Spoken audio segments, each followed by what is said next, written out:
So to solve the problem and get iBooks to show the new viewport, you have to go back to the OPF file and change the title of your book. So 10 will say new viewport and save.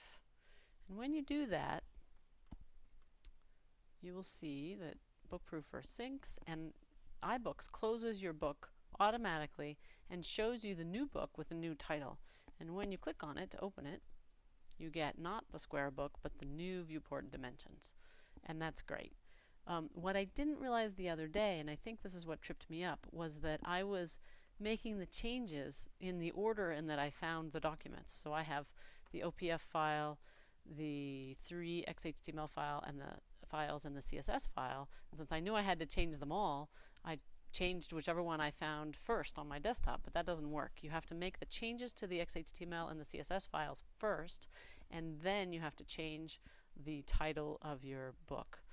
It's true that you can also change, if you want to create a brand new book and not have, so here, look in iBooks and you'll see that the new book replaced the old book. If you want iBooks to have, if you want to have both versions, the new one and the old one, you can change both the title and the DC identifier value. In fact, you only need to change the DC identifier value to get a new book. But if you want to be able to tell it apart from the old one, then you should also change the title. Sometimes people also change the date. The date has to be in a particular format. It's the typical format for dates on the internet, and it's documented on Wikipedia and elsewhere. And that's good for keeping track of your versions.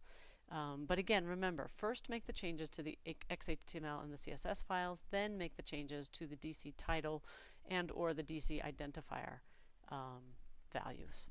And then you'll be able to see your new dimensions in your book in iBooks.